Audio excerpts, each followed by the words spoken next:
तो किसी की शादी होती है ना तो साली रास्ता रोकती है, जीजा जब भी अंदर चला जाता है। तो ऐसा ही मोदी जी के साथ है भैया, तुम कितना भी चीट फाड़ कर लो, कितना भी चिल्ला लो, मोदी की सरकार आ रही है, पूरा जोरों शोरों के साथ आ रही है। तो मैं कांग्रेस वालों से पूछना चाहता हूँ कि तानाशाही ये है कि एक तरफ एक व्यक्ति जेल में बंद है, उसका परिवार उससे मिलने आया था, या तानाशाही वो थी जब एक राजनीतिक व्यक्ति के माता जी का निधन हो जाता तो उसके अंतिम क्रिया तक में उसे जाने नहीं दिया जा सकता। राम मंदिर बनवा दिया, अब इससे बढ़िया काम क्या लोगे।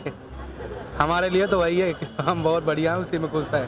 राम मंदिर के अलावा ये है, मोदी जी को छोड़िए, योगी जी को देख लीजिए, गुंडागर्दी खत्म कर दी, गुंडागर्दी खत्म कर दी, गुंडागर्दी नाम हटा गया, नामो निशान हट गया। नहीं तो पहले चलते थे तो यहाँ मारपीट वहाँ मारपीट। राहुल एक तरफ कहा जा रहा है कि 250 पार भी नहीं होने वाला, तो एक तरफ 400 पार के नारे लग रहे हैं, ऊपर से आरोप लग रहा है कि मोदी जी तानाशाह की तरह बर्ताव कर रहे हैं। क्या कहना चाहिए? देखो जी, मोदी जी अगर तानाशाह होते तो आप खुद सोचो, आज केजरीवाल परिवार तक मिलने चले जाता जेल में। और एक टाइम वो था जब कांग्रेस की सरकार हुआ करती थी और राजनाथ सिंह जी जब जेल में थे, उनकी माताजी का निधन हो गया था, उन्हें उनके अंतिम संस्कार की क्रिया तक में जाने नहीं दिया था।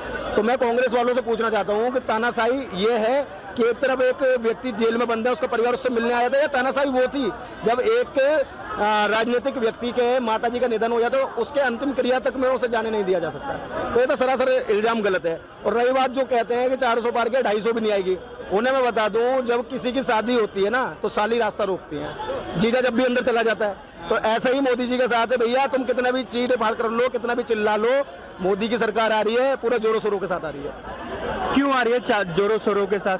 भाई आप खुद देखो ना कि आज हम विकास कार्य की बात कर ले कि मैं कहता हूँ कि 70 साल में जो कांग्रेस ने जितने हाईवे नहीं बना पाए ना, उतने कम समय में आज भारत के अंदर आपकी एनडीए की सरकार ने, भारतीय जनता पार्टी के जो नेता हमारे नरेंद्र मोदी जी, उन्होंने उनको कार्य करके दिखाया। और अगर हम बात कर लें, कोरोना जैसा एक समय आया जब लोगों का हाहाकार मचा हुआ था, उस समय में अगर फ्री राशन देने का किसी ने कार्य करा तो नरेंद्र मोदी जी थे। और अगर बात कर ली जाए हमारी माताएं बहनें जो चूल्हे के सामने बैठते थे, आंखों से उनके आंसू निकलते थे धुएं के कारण, उस धुएं को खत्म कर दिया।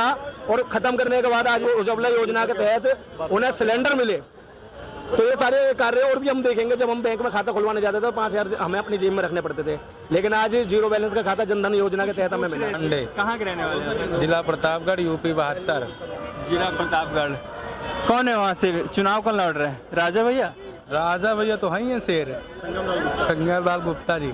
वही है ना सर? हाँ। समाज अलग पार्टी बनाया उन्होंने। हाँ, जनसत्ता दल राजा भैया हो तो वो तो विधायक है वहाँ के। हाँ, अलग पार्टी बनाया ना उन्होंने। हाँ। अच्छा, वोटिंग हो गया आपके क्षेत्र में लोकसभा का? खैर अभी मुझे नहीं पता वोटिंग हुआ कि नहीं हुआ, अभी नहीं हुआ। अभी नहीं हुआ। क्या लगता है, मोदी जी ने कुछ बढ़िया काम किया है पिछले 10 सालों में? राम मंदिर बनवा दिया, अब इससे बढ़िया काम क्या लोगे। हमारे लिए तो वही है कि हम बहुत बढ़िया हैं, उसी में खुश है। पंडित आदमी, ब्राह्मण आदमी, हमें राम मंदिर चाहिए थी बस, और कुछ नहीं। सरकार पर आरोप लगता है कि महंगाई बढ़ा दिया, नहीं, रोजगार नहीं दिया। अभी बता रहे थे आपके भाई साहब बगल में। अरे नहीं, ये सब ऐसा कुछ नहीं है। मोदी जी बहुत बढ़िया है, बहुत अच्छा कर रहे हैं जो भी कर रहे हैं। मोदी जी का राम मंदिर के अलावा बताइए। राम मंदिर तो सुप्रीम कोर्ट का काम था। राम मंदिर के अलावा ये है, मोदी जी को छोड़िए, योगी जी को देख लीजिए, गुंडागर्दी खत्म कर दी, गुंडागर्दी खत्म कर दी, गुंडागर्दी नाम हटा गया, नामो निशान हट गया। नहीं तो पहले चलते थे तो यहाँ मारपीट वहाँ मारपीट। अब देखो सब शांत है, कोई कहीं कुछ भी नहीं।